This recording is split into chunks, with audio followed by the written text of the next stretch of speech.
Morning, everyone, and welcome to the Columbus Women's Commission session on State of the Women in the Workplace. So I'm Veronica Knuth. I'm honored to kick us off this morning.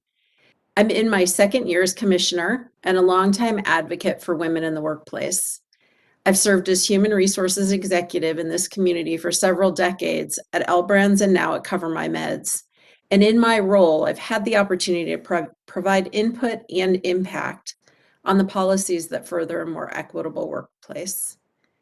In today's conversation, we'll examine how the pandemic has affected women's work experiences and their economic security and well-being. We actually started this conversation on September 29th and had a very interactive session with more than 300 participants discussing how women in our community are navigating this economic crisis. Today, we're going to continue the conversation with business executives, commissioners, and commitment adopters on steps we, employers and community organizations, can take to solidify women's participation in the workplace. We're going to start our session today by hearing from 3 executives from our community as they give us a glimpse into the actions their companies are taking to retain and attract women in their workforce and explore obstacles and creative solutions. At the end of the remarks, we'll move into breakout groups to discuss what you're doing within your organization to advance women in the workplace. Without further delay, I'd like to introduce you to Stephanie, Michelle, and Lori. Stephanie Green serves as Senior Vice President and Managing Director of the Wealth and Asset Management line of business in Fifth Third's Central Ohio region, which also includes West Virginia and Pennsylvania.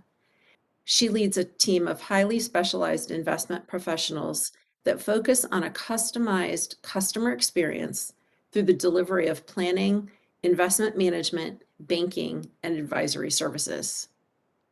Michelle Holcomb is the Executive Vice President and Chief Strategy and Business Development Officer at Cardinal Health. She leverages an enterprise perspective to work with leaders across the pharmaceutical and medical segments to define strategies and identify opportunities for growth in evolving healthcare landscape. And Lori Kaiser is founder and CEO of Kaiser Consulting, an international professional services firm with more than 80 finance, accounting professionals. Lori and her team provide clients value-based services that allow firms to navigate transitions and successfully execute critical projects. Again, thank you to each of you for being with us today. And I'm going to turn it over to Stephanie to kick us off. Let's unmute. Thank you, Veronica, and good morning, everyone. I'm really excited to be here. And I certainly appreciate the opportunity to share some of the innovative initiatives Fifth Third has taken to support our employees, almost 70% of whom are women. But in addition to sharing our strategies, I'm equally as excited to hear those efforts other organizations are engaged in as well. Before we can talk about really support for women returning to the workforce, organizations like Fifth Third that have large number of workers considered essential, we really had to address the immediate concern of supporting our largely female workforce as they remained in the workplace. So what did that mean for us? What did that look like? Well, first of all, we made great strides to provide technology resources to allow even essential workers the ability to work from home when possible. But as daycares closed, as schools closed, children still required supervision and care. So Fifth Third contracted with Horizon Backup Care, which is an emergency child care provider, to offer in-home care for children, to allow our employees the ability to focus on their day job with the peace of mind that their children are properly supervised and cared for. This was at no cost or a very minimal cost for our employees. This service actually remained in place on an as-needed basis even after the return to the workplace effort took effect. as affordable childcare remains one of the most prevalent barriers for women returning to the workforce. This was one of the most utilized benefits, both during the shutdown and immediately following the return to office. To stay with the childcare theme, Fifth Third also opened an actual daycare on the premises of our largest operational employee site. This initiative actually launched just 2 weeks prior to the mandatory statewide business closures, but Fifth Third continued to employ the teachers that wanted to remain post-pandemic in an effort to have an engaged staff at the point of return. That facility is now fully functional and providing access to affordable, convenient childcare for our families. One of the most innovative initiatives Fifth Third has embarked on during my 33 years at the organization was the establishment of a maternity concierge. Yes, heard me correctly. And it is explained just as it sounds. At the point a woman finds out she's pregnant, from the time the baby is 1 year of age, the maternity concierge will do everything from finding breast pumps, shopping for diapers, to scheduling daycare or child care provider interviews. My kids are 29 and 30, but I almost considered having another one with that kind of wonderful support available. Okay, maybe that's not totally true, but it is a fantastic benefit nonetheless. And although we have largely returned to the workplace, we realize the pandemic is not over, and wide swaths of people remain impacted by it.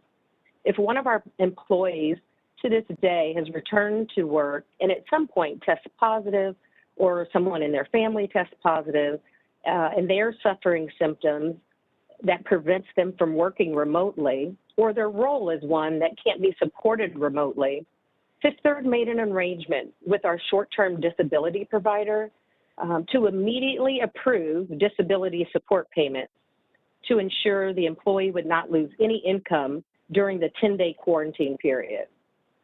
Again, supporting our largely female workforce through support and financial resources.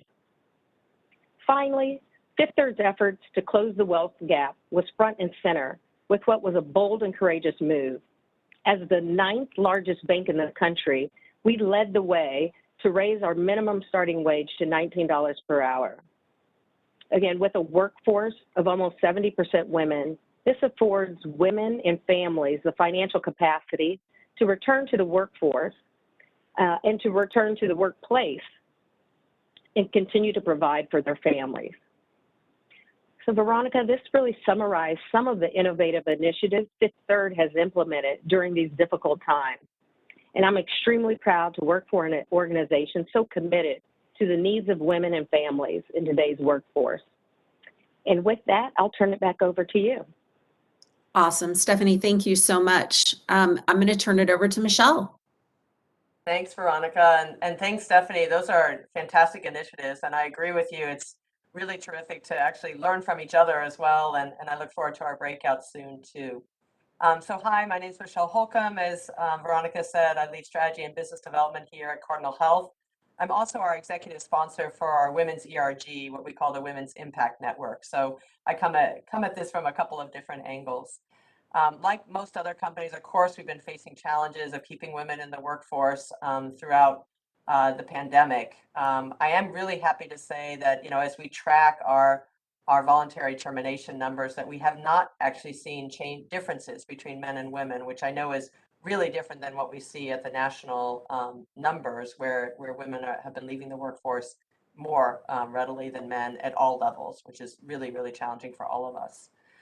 Just as a reminder, for Cardinal Health, we have both folks like me that work in the office every day, although many folks are still working from home. And we also have, similar to what Stephanie described, a whole lot of frontline workers in our manufacturing plants and our distribution centers. So it has been a little bit of a tale of two cities as we've been thinking about how to manage the impact of the pandemic on our workforce. One of the things that we've done is really ramped up some of what we call our listening sessions and getting out there. It started with a thought of let's go out and understand, probably about a year or more ago, What are the issues that are facing the working moms out there? And we actually ended up evolving that to working parents, not just moms, but certainly many of them were women. Also those that are taking care of elders in their home and other kinds of situations that women are facing. So these listening sessions really helped us understand what was most important to folks and to put in a few things in place. One of the things that was a very simple in a way idea, but actually has had a lot of really great response, has been what we call Midweek Wednesdays. And so what we do is in the States and other countries do something similar, but we block out from 3 to 5 every Wednesday, 3 to 5 East Coast. So no matter where you are, it's either lunchtime if you're on the West Coast or late afternoon here on the East Coast. But looking at 3 to 5, no meetings allowed. And we told people you can use that midweek moment for whatever you need it for. It could be, catching up. Sometimes a few people send a flood of emails. You can tell they're catching up on their emails. Others use it for that time when you can just like shut down and really focus on something that you've been needing some deep thinking on at work. But we also encourage people to use it maybe for their families, having a chance, particularly when the kids were still at home for school, use it as a chance to go and help your fifth grader with that math homework that they've been struggling with, or, just spend some time with them. Or frankly, we've also encouraged people just use it for self-care, right? Go out and go for a run or schedule that Pilates class or just chill. And, people were a little bit shocked at first, like, what do you mean I can just use it for anything I want? And we're like, yes, please do that. And it's really stuck, and I really hope it's something that will continue beyond the pandemic because I personally found it super useful as well. So I encourage everyone to give it a try. We've also, of course, been looking at how do our women's responses in our Voice of Employee survey, how do those vary whenever we do pulse surveys for women versus men, also for women of color versus white women, trying to understand that as well. And just really trying to understand what people are dealing with in the real world and what can we do to adjust. Our chapters, our WIN chapters that are throughout North America have really banded together to share so many different kinds of, listening sessions, but also just some sessions where people could just share what was going on with them and just kind of know that they weren't alone in terms of what they're facing and know that their struggle is so similar to others as well. Also tons of support about how to help with, with kids that are as they were at home or as they were going back to work. Going back to school rather, and all those adjustments, and just trying to put the helpful reminders about self-care and a lot of emphasis also on mental health, which we know has been super challenging during this time and more challenging for women than for men. In terms of just other policies, like many of you, we had work from home policies, and our return to work is fairly broad in terms of the way that, at least for office workers, that they can come back, letting people come back 5 days a week or even as few as 2 or fewer days a week. So trying to really think about how do we make those offerings, but also make sure that our managers are being really supportive of women to take different approaches. And I know even on my own team, I see a real variety of different needs and recognizing that people have different needs given their situation. We've also been thinking for our frontline employees about, what are some creative ways that we can think about the shifts in our distribution centers, for example. That we've heard about ideas from other companies that we're starting to think about piloting around different perks that you could offer. For example, what if you had laundry that could be done, so a mom comes in, she's working in the distribution center, and when she leaves, the laundry's done, and she can take it back home with her. So some kind of creative ideas that maybe came out on the first round of this, I'm not sure, but it's a really cool idea.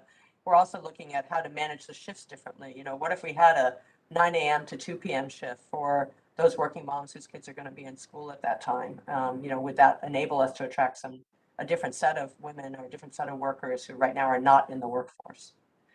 And then finally, for just development in general, really trying, and this is beyond just the pandemic, but really looking at what are the specific needs for women in terms of specialized development. We do a lot of work around gender partnerships workshops that include both men and women, but also specific training opportunities for women, so that here at Cardinal Health, we're making sure that we're really helping women move through that pipeline. We know that there's a kind of broken rung at that manager and director level as women are trying to decide how ambitious do I want to be in my career, So really trying to help them get over those kind of challenging break points that we often see in women's careers and really helping them get through the pipeline. So a lot of different angles that we have to think about, but I'm really happy to share and really looking forward to hear from others. So thanks for the opportunity. Awesome. Michelle, thank you so much. And Lori, last but not least. Thank you. It's great to see everybody here today. I want to thank you to the Columbus Women's Commission for having me. And I also want to thank every participant for being here and supporting the women that are in your workplaces. The pandemic has been hard. It's been hard for everybody. Our teammates make up 80% of our workforce. And so the women tend to bear more of those childcare responsibilities. So what we did during the pandemic is we really doubled down on flexibility and communication. We have a unique model that we use to staff all of our engagements. All of our team members get to pick how many hours they want to work a week. So we really flip the employment model around. Instead of saying, here's the job, we say to our people, you know, what kind of work and how many hours are going to fit your life, right? So we believe that every job can be done on less than a full-time basis. And so, you know, this basically being flexible and letting employees choose that has really helped keep our turnover low. So you say, wow, like, how does that work? Can it really work? And we think that it can. We've actually been using this model to grow. I started the business on my own, and now we have 85 employees. So what really happens is when someone comes on board, we pick people based on the right fit to the company. So if they have the right skill set and interpersonal skills to fit in our company and the culture is right, we ask them, you know, how much do you want to work? How much do you want to work during the school year? How much do you want to work during the summer? And we plan the work that we have around people, right? So it's basically backwards. So we monitor this also because when you get sort of A players who want to do the right thing, what happens is they always say, yes, I'll do something, right? Like I'll expand my work because I want my clients to be happy. I have a service mindset. So we as a team monitor how much people are working every single week in a weekly meeting. And if someone works more over their optimum hours or under their optimum hours, they get a call from us because it's our job as the management team to make sure people are working in their optimum. I know it kind of is a strange concept, but it really works for us. We also, we used to do that and we would check in with people sort of monthly or quarterly, but during the pandemic, we increased the touch bases. We realized that things were changing really fast. And so some people got weekly touch points or at a minimum bi-weekly from us. Again, we've been using this optimum scheduling for a long time. And so I wanted to share that so that if you thought that any part of that would work with your team, I'm happy to talk about it in the breakout, or if you don't end up in a breakout with me, reach out to me on LinkedIn.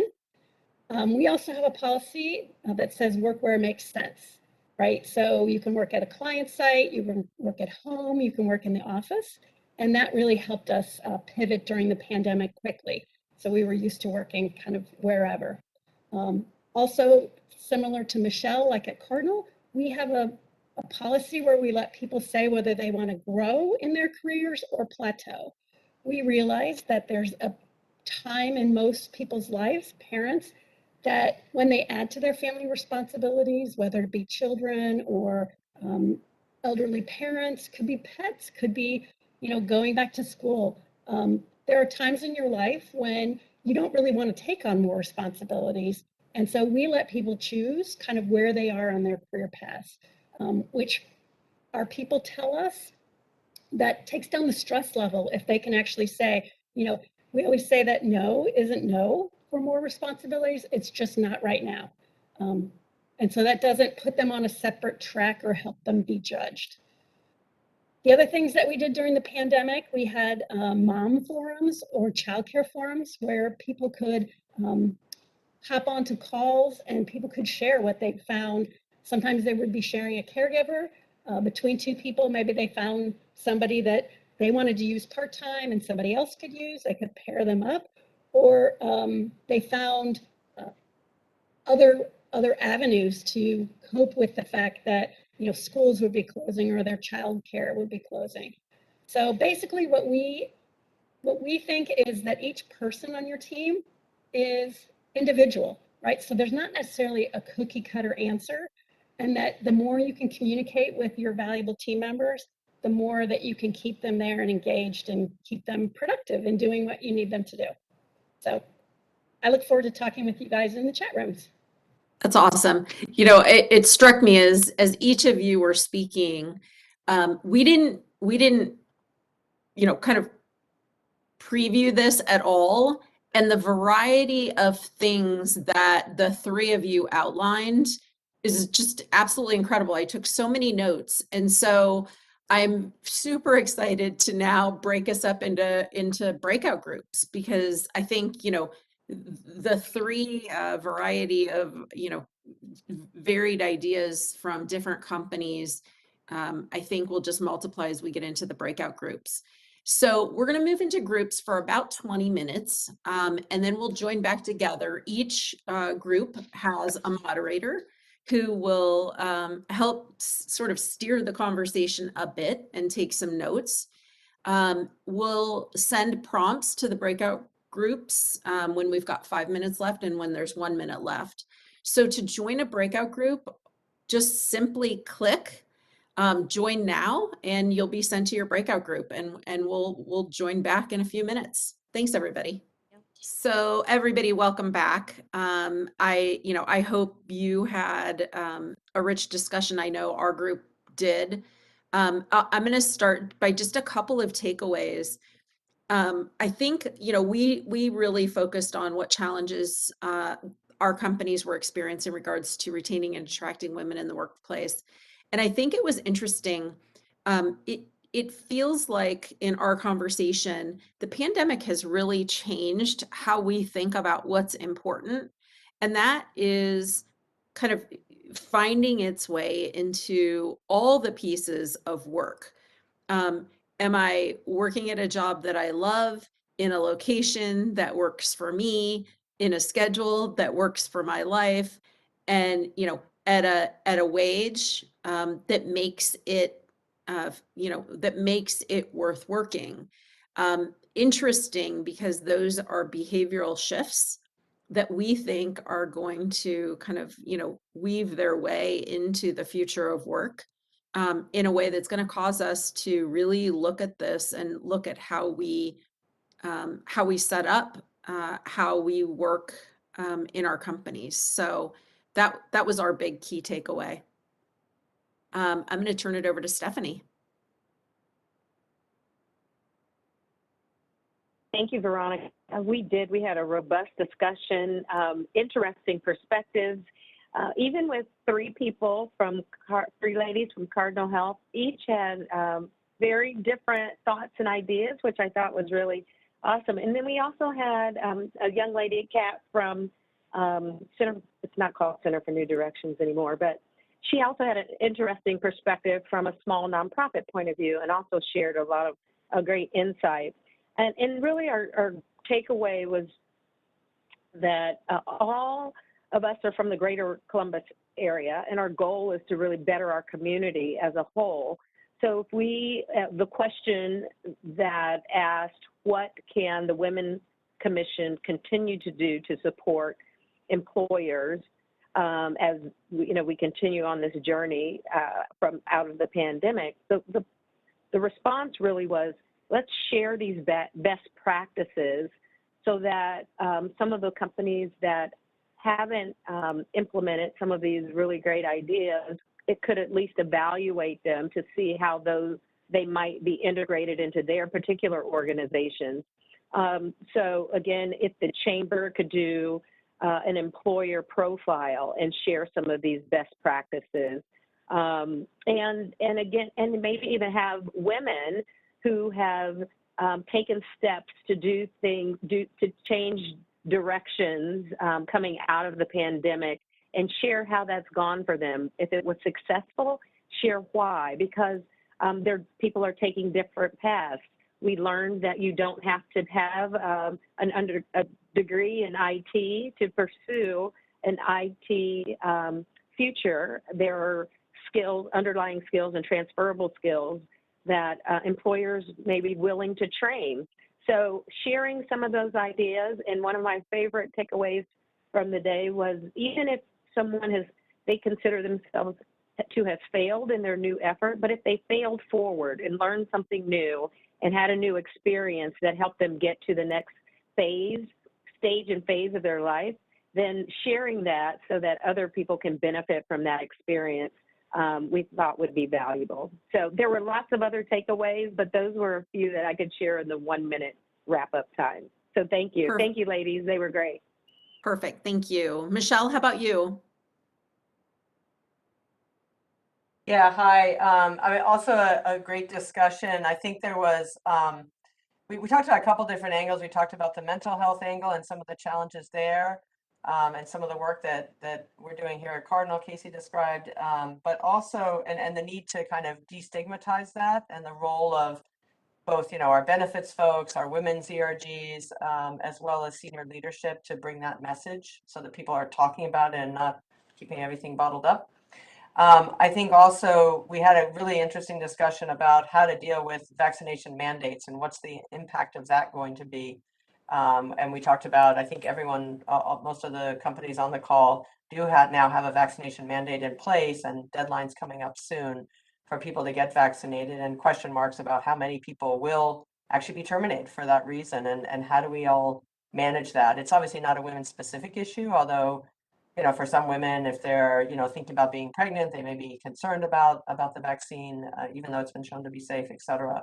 So I think we didn't quite bottom that one out. That was sort of what we got called back from the breakouts, but I think that's a really interesting one that I think, to the extent others have thoughts on that, I think that would be welcomed. And maybe there's even a role for the Women's Commission as well on that, but also on the other areas, similar to what Stephanie described in terms of best practice sharing, enabling us to learn much more quickly. Eric also noted, I think importantly, that we should think about what are the additional issues or areas that the Women's Commission can use its very powerful voice to bring forward, right? Pay equity has been one in the past. It's obviously still an issue, but are there other angles on it or other aspects that we'd love to hear the commission, as a very powerful unit to be able to bring its voice forward? Thank you. Lori? Yeah, so our group had a couple of participants from the city of Columbus, and they couldn't say enough about how good the mayor and the mayor's leadership team were in letting people work remotely, expanding EAP programs, and increasing training and professional development as far as dealing with the fallout of the pandemic. So I thought that was awesome. One of the people in my chat room said she was an essential worker, and she shared about the emotional stress of being, one of those people that still had to come into work every day. And she shared that she was, that when people were thankful that they were there, that being grateful, for those thanks really helped her get through the days, especially the early days when there was so much uncertainty. She said that her organization was great in really treating every person individually and on a case-by-case basis, working with them, depending upon what their home situation was or childcare situation was, and created alternative schedules that fit that person. So I thought that was really great. And then she said the other thing that the city of Columbus has been great at is keeping people informed, because even if it's not good news, you feel better with actual news and facts and data than just the uncertainty of everything. Great, thank you. Jim, how about your group? Well, thank you. And for those who don't know me, I'm Jim Thomas. I'm also on the Columbus Women's Commission as a commissioner. We had a small but mighty group. We had 2 people in addition to me. So we covered all 4 topics of the facilitator list that I'll feed back into the commission. But the takeaways were really, we had one employee who's with Cardinal Health, who's relatively new, and another one with Ohio Health, who's a veteran of 20 years, so different perspectives. But both of them commented on, as a very positive in their work environment, is both companies have resource groups named a little differently, business resource group in one, employee resource group in the other, that they both found very helpful to navigating the issues with everybody out of the office in particular. And then the last topic of what the commission could do to further support employees and employers, a confirmation by one of the participants that these programs are very helpful to share and hear what other folks are doing, especially with all the out-of-office parameters that most employers are facing now. So, and we talked about how the pandemic has impacted our programming, and I offered that we're doing our best to try to explore these kind of platforms. So that's my story, and I'm sticking to it. So thank you. Thanks, Jim. Shannon. Shannon's still with us? Shannon and I were actually, we ended up in the same breakout. There was some Okay. moving around. So, yeah, so I think we covered most of what she would say, even if. Okay, perfect. And same with Gina. So maybe we can just go to Reverend Peaks. Awesome. All right. Hello, everyone. So I had a really great group. I made the mistake of assuming that everyone was in Columbus, Ohio, which they are not. We had two of Cardinal Health employees, one in Cincinnati and one in St. Louis, along with a participant of the 100 Black Women of Columbus, the coalition. And it was really exciting to hear what they had to say. The strength of the policies and practices right now of Cardinal Health are leading the way. They have been very innovative and flexible, which has helped with employee retention. The company in St. Louis has had two employees who've been there for over 25 years, one just a more recent, but they have not experienced the challenges of people leaving because they have been so innovative in terms of work flexibility, helping folks to be happy at work. So spending time listening to the employees, the development of the employee resource groups, like Women's Impact Network and Women in Technology, to just make sure that folks feel good about the work that they're doing and feel supported overall. One of the areas that would be helpful is the continued conversation on mandated vaccines and what that looks like for employees and their families, and particularly for women, as has already been addressed. Folks asked that we would continue to have webinars and information sharing opportunities so that people can hear what others are doing and also be able to have some feedback regarding those programs. That's great. So I just want to thank all of our speakers. I know Michelle had to jump off, our session moderators, and each of you for joining us in the important conversation. I did send a note in the chat. We will be sending a follow-up email with a brief survey and a recording of today's session. We appreciate the feedback. We are in this together, and I find together we can do pretty amazing things. So thank you again for your time and energy today, and I look forward to future sessions. So thanks to all.